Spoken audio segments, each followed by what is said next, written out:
Assalamualaikum dan selamat pagi. Bersama saya lagi Fakir Zaidi ataupun Fakir Sensei dalam Sembang Pagi Usahawan.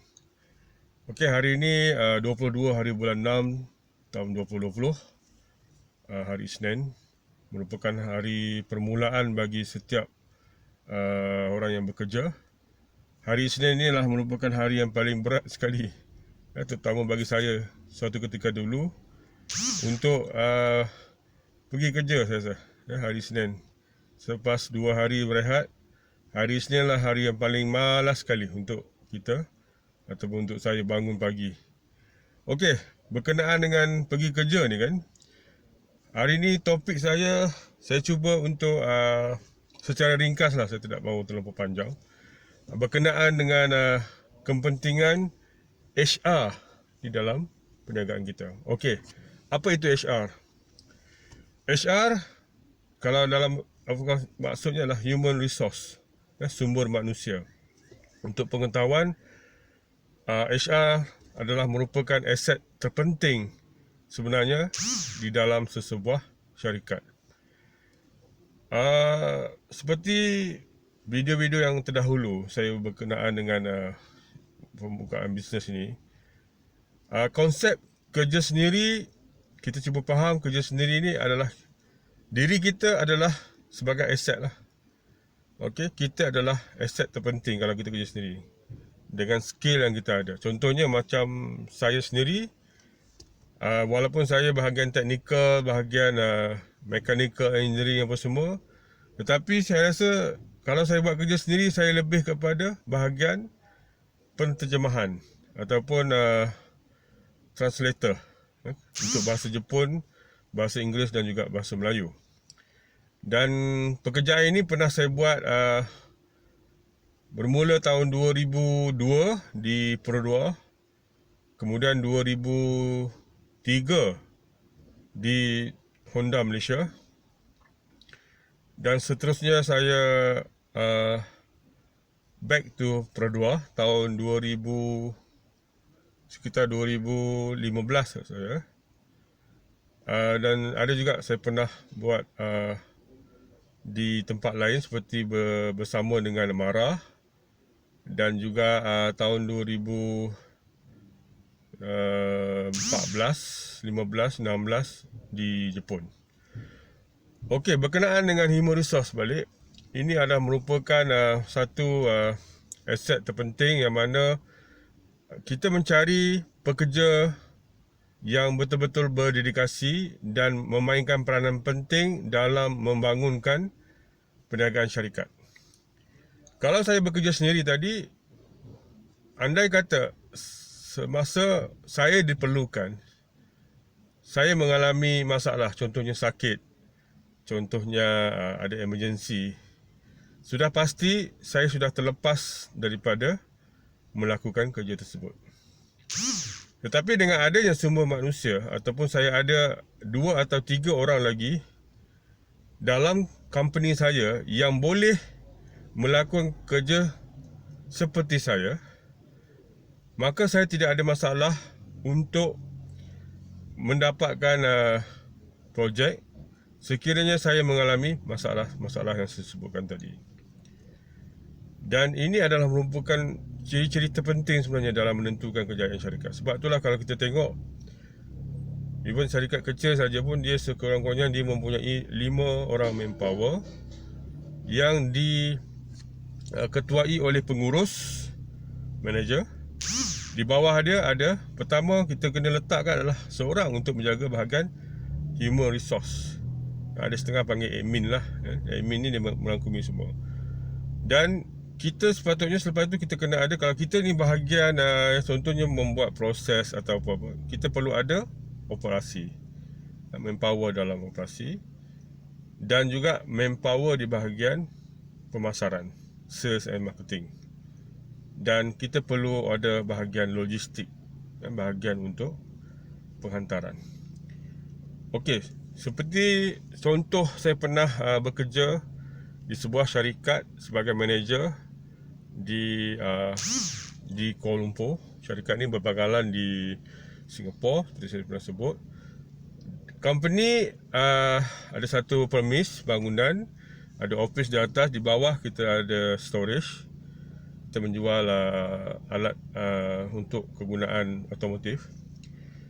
So manpower ataupun semua resource kita cuma ada lebih kurang 5 orang atau 6 orang lah dalam satu masa.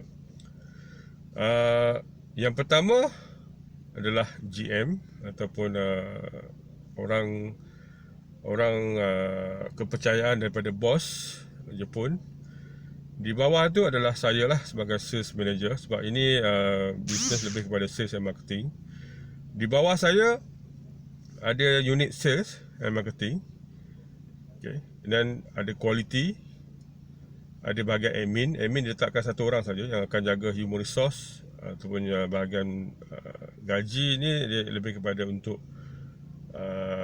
update, dan warehouse dan juga logistik ataupun transport lah, seorang driver dikombainkan. Bagaimana dia combine, ini adalah skill lah macam mana kita akan dapat kerja. So total up adalah 6 orang. Sebab yang kadang-kadang 5 tu apabila yang bahagian sales tu hilang, contoh macam saya berhenti, tinggallah 5 di bawah. Tapi yang di bawah ni memang kekal lah biasanya. Operasi ataupun bahagian warehouse tadi dengan driver, sebab sini combine quality. Dia akan check setiap part yang akan keluar, akan deliver kepada customer. Dan bahagian admin dan juga bahagian sales marketing yang dia akan sentiasa berkomunikasi dengan customer. So 4 orang ni memang sentiasa ada lah, wajib ada. Dan bos di atas sama ada, sekiranya saya sebagai sales manager, saya akan kontrol semua lah yang di bawah. Dan di atas adalah GM, itu merupakan sebab ini adalah company Jepun, jadi dia tidak lagi percaya 100% lah kepada lokal. Jadi dia perlu letak macam mana pun orang Jepun di situ. Dan alhamdulillah sales setiap bulan mencecah lebih daripada 5 juta. Saya 5 juta ke atas lah. Depend pada customer punya order. Dan ordering bukan sebab lokal saja, akan juga ada international trade, export ke ataupun hantar ke Vietnam dan juga Thailand.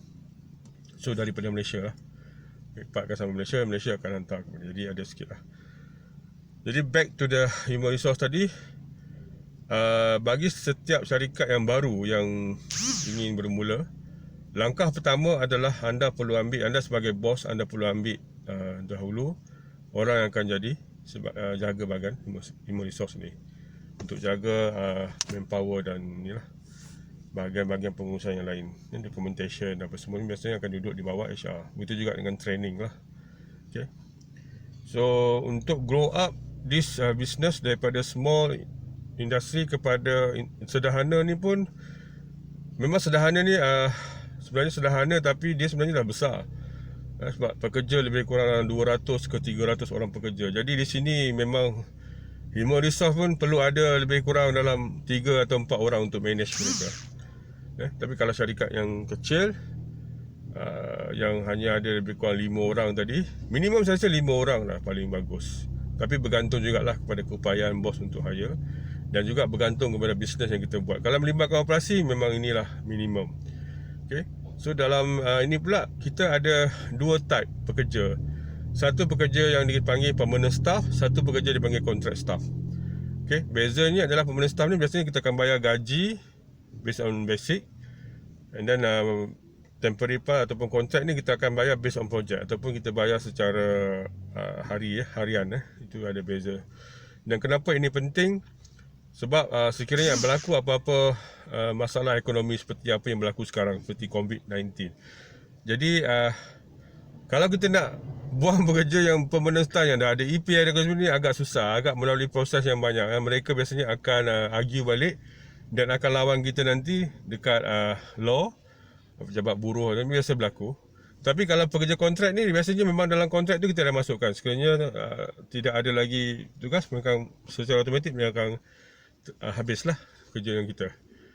Okay, so yang tu yang penting. Jadi bila biasanya kalau sebelum ni saya di Honda Malaysia, apa yang saya tahu, mereka ada ambil contract staff, Jadi biasanya dia akan buat nisbah 70-30. Maksudnya 70 operasi ni adalah permanent staff, 30% lagi adalah contract staff. Okay. So saya rasa itu saja untuk tips pada pagi ini dalam sembang pagi usahawan. So semoga anda berjaya dan kaya. Okey, jumpa lagi. Sekian. Wallahualam taufiq wal hidayah. Wassalamualaikum warahmatullahi wabarakatuh.